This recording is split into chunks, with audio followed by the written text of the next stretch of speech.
What happens to a building when there's nobody around to use it anymore, but nobody comes to demolish it? What happens to the objects that we used to value, but have discarded rather than scrapped or recycled? Most of the time, the answer to those questions is that they become either ruins or trash, but sometimes they're met with more interesting fates. Check out this tour of unusual abandoned objects and places, and you'll see exactly what we mean. During the Second World War, the Soviet Union placed the focus of its mining operations on the Ural Mountains. The Soviet Army needed resources quickly, and the mountains had plenty to give. The mines that were built in the Urals, however, are a classic example of what happens when you go about a task with an emphasis on speed and not enough attention paid to safety. This old abandoned mine is creaky, half-collapsed, and in places full of potentially dangerous gas. It's no exaggeration to say that Mikhail Mishainik, a Russian photographer, risked his life to get these pictures of it. After so many years of abandonment, the mine is half flooded with groundwater, but the rusty carts are still on their tracks, and in many cases, they're still loaded with iron ore.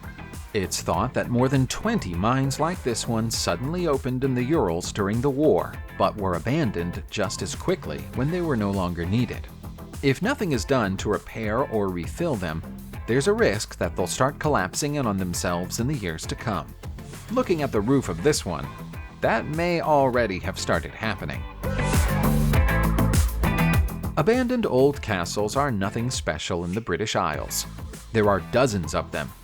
Yester Castle in East Lothian, Scotland, would be a forgotten old ruin just like all the others were it not for the presence of its underground vault, known as Goblin Hall, or to some people, simply Goblin Ha.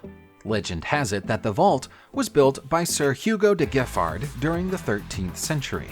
Sir Hugo was the guardian of Scottish King Alexander III, but was also known as a wizard and a necromancer. The space beneath the castle was said to be where he honed and practiced his magical skills. Even the construction of the castle is said to have been carried out by goblins after Sir Hugo summoned them to his secret cavern, hence the name of the facility. The castle itself is a total ruin today, but Goblin Ha is still in one piece. Perhaps that's because its owner gave it magical or supernatural protection. Some versions of the tale are a little darker and say that Sir Hugo sold his soul to the devil in return for his powers, and he was inside Goblin Ha when the deal went down. No wonder some people insist that it's haunted. To say that the people who built Kinswa Bridge in Mount Jewett, Pennsylvania, USA, were proud of their accomplishment would be an understatement. When the work was complete, it was hailed both by them and the community who lived close to it as the 8th wonder of the world. Sadly, it doesn't look like much of a wonder today. The colossal old iron railroad bridge was struck by a tornado a few years ago and damaged beyond repair. It's literally a road to nowhere. The bridge was built in 1882 and at just over 300 feet tall and 2,000 feet long, was the longest viaduct in the world. It was quite rightly hailed as an astonishing feat of engineering, and people came from all over America just to see it with their own eyes. Trains started to get a little heavier in the years after it was built, but the bridge was reinforced with stronger steel in 1900 to cope with the weight. By 1959, though, it was on the verge of becoming obsolete and ill-suited to the demands of modern train travel. So it was retired for all but the lightest of trains. The only people traveling along the bridge by rail by the end of the 20th century were tourists who'd come specifically to see it. And by 2002, it was decided it was no longer safe even for that purpose. The city's authorities closed the bridge and announced a new plan to restore it. Sadly, nature stepped in before restoration work could even start. The bridge was struck by a tornado on July 21, 2003, ripping away 11 towers from their bases in the middle of the construction and sending them crashing to the floor. That event has seemingly doomed the restoration project forever. We can tell you another story about broken American transport links in the shape of the Cross Florida Barge Canal. most of which can be found in the Floridian city of Palatka. Had things gone as planned, this would have been a collaborative national defense and public works project to create a canal running all the way through the state. As we're talking about the project in the context of this video, you can probably guess that things didn't go to plan. The idea of connecting the Atlantic Ocean and the Gulf of Mexico through Florida can be traced all the way back to King Philip II of Spain, who proposed it in 1567. But back then, the associated costs were too high. The idea appeared to come of age during the 19th century, when the cost of piracy around the Floridian coast started to exceed the likely costs of creating the canal. But it wasn't until 1935 that President Franklin D. Roosevelt gave the project the necessary funding and approval. A year later, work was halted because of strong local opposition from people who said it would damage the state's aquifers. After that, it was stopped and started multiple times again under several different presidents until George Bush Sr. finally called a permanent halt to it in 1991. In 1993, a group known as the Privat Fire Brigade formed in the Belgian city of Aalst with the intention of restoring old Belgian fire trucks and emergency service vehicles. Looking at the number of them that are currently parked in their depot, they might have bitten off more than they could chew. Walking through the Brandweerwagen depot in Ghent is like walking through the history of Belgian firefighting. Some of the old trucks in here are extremely rare, and a few are thought to be the very last of their kind. The group almost never turns a vehicle down, so if someone contacts them and tells them that they found an old fire truck somewhere in the country, they'll come and take it off their hands. As you can see from these images, some are in far better condition than others. For a time, the facility in Ghent was used only to house the less photogenic vehicles within the collection, while the prettier ones were on display at the Fire Museum of Aalst. But that museum shut down in 2020, leaving the Privat Fire Brigade with something of a storage capacity problem. While we're in Belgium, we should stop to take a look at the abandoned Observatoire Radio Astronomique. This vast astronomical facility was built by Raymond Cortez in 1956, featuring 48 dishes that were put to good use studying the skies above Belgium for variations in solar activity. The first radio telescope installed at the site was a Vorsburg-type radar, of the kind that was used by the German army in the Second World War, but that was taken down and shipped to a museum in 2008. In 1972, the facility got a new addition, an interferometric radio telescope with 48 parabolas and a 12-foot diameter, allowing scientists to conduct more detailed studies than ever before. The facility was showing its age by the end of the 20th century, though, and by 2010, it was considered almost totally obsolete. The end came in 2013, when no further use for the site or its equipment could be found, and everything was switched off for the last time. Today, many of the rusty old dishes have fallen to the ground and broken into pieces. There's some talk in Belgium that the facility might be restored, but action will have to be taken sooner rather than later, or there won't be anything left to save. There are many sleepy English villages in the county of Wiltshire. This leafy part of the country is where you'll find the famous site of Stonehenge, and isn't the kind of place you'd normally associate with concentrated military activity. If you want to find some, though, look no further than the village of Copill Down. This settlement isn't what it appears to be. Nobody lives here, and despite all the headstones in the church graveyard, nobody ever has. The public isn't even allowed to access it. The whole site is actually a military training facility designed to teach British soldiers how to conduct urban warfare and battle at close quarters, and was built in 1987. When you look closely, it doesn't seem very British in design.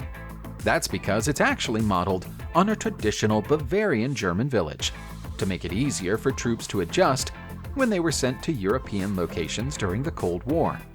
While a few historical reenactment societies have been permitted limited and brief access to it in the past, it remains an active military site, and most British people, even those who live in Wiltshire, aren't aware that it exists. When you were growing up, did your father ever start a DIY project that got out of control? If you're a father, have you ever started any DIY projects of your own that have quickly escalated into something else? That's the basic story of Steve Rondell's treehouse in Redmond, Washington, USA. It was supposed to be a simple treehouse, built around an old maple tree for his children to enjoy. But he got so carried away with it and spent so much time adding to it that by the time he'd finished, his children had all grown up. Not satisfied with building a 3-story castle around a tree and adding turrets, Steve added a moat around the tree and a drawbridge. He thinks he spent almost 20 years on it in total. He hasn't given up on the idea that it might find a purpose, though he might have missed the boat on his own children, but he's hopeful that he'll have grandchildren soon, and that might give him a reason to restore it. Perhaps his now adult children could come back and help him to do it. The strangely named Queen's Chateau soapland in Mito, Japan, once marketed itself as the country's premier water brothel. That's quite a niche thing to boast about, but it can't make that claim anymore. Looking at the state of its interior, there's nothing premier or prestigious about this place. Soaplands are reasonably common in Japan. They're descended from Turkish bathhouses, where gentlemen could go to be bathed by attentive women, and used to be called torkuruburu. But the Turkish embassy protested at the time, and so it was changed. This palatial building was one of the largest of its kind in the country, standing 5 stories tall, with towers on the corners and attractive red tiling. Even the enormous portrait of a queen on the exterior still looks fairly pristine. Only on the inside does the extent of the decay become clear. The reasons for its abandonment aren't known, but given the dubious legality of such businesses in Japan, and the strong possibility that it was owned and operated by the Yakuza back when it was open, it's not surprising that it didn't last long. Abandoned former medical facilities often make for the strangest and most haunting of abandoned locations, and some of them end up being used as filming locations for horror or post-apocalypse movies. Both of those descriptions apply to Heilstätte Grabowcy in Oranienburg, Germany. This broken-down old building was opened as a lung sanatorium in 1896 by the German Red Cross, but later went on to become a full-scale military hospital. In its early days, it was used as a refuge for tuberculosis sufferers. During the First World War, any soldier with lung ailments was sent here, necessitating the construction of more and more wards. That increased capacity made it attractive as a military hospital during the Second World War II, after which it was taken over by the Soviet military and used as a hospital for their own soldiers until 1995. If you've seen the movie The Monuments Men, starring George Clooney and Matt Damon, you've seen Heilstätte Grabowcy. While it's still technically abandoned, the site is under permanent armed guard as of 2019, so perhaps there's something new going on within its walls. Many people in Willoughby Hills, Ohio, USA, will tell you a story about how Squires Castle was built and what's wrong with it. The problem is that most of their stories contradict each other. The one thing that most of them will have in common is that they all agree the old building is haunted. The most popular story is that this strange, roofless building was supposed to become part of a much larger mansion, but due to some tragic event, the mansion was never finished, and the work was abandoned. What we know for sure is that an oil trader named Fergus B. Squire bought the plot of land that it stands on in the late 19th century, and commissioned an architect from New York to build him a castle. The structure that stands there today was intended to be the gatehouse and has 3 floors, a trophy room for Squire's hunting trophies, and a basement. Some of the local stories say that Squire's wife Rebecca came to inspect the building, saw a ghost in the trophy room, fell down a staircase in her panic to get away, and broke her neck. In the process, she became a ghost herself, and is said to roam the building to this day. Her heartbroken husband abandoned the project immediately after her death. It's more likely that Squire simply lost interest when he moved away after being appointed mayor of Wycliffe. But where's the fun in believing that? Abandoned amusement parks are always a little eerie to look at because they should be full of families having fun together. And the derelict site of Spree Park in Berlin, Germany is a little eerier than most. It opened its gates during the early 1970s and stayed open for a little over 3 decades, but shut in 2002 and has been standing unattended ever since. During that time, some of its iconic dinosaur sculptures have toppled over, and a sense of decay has begun to creep in.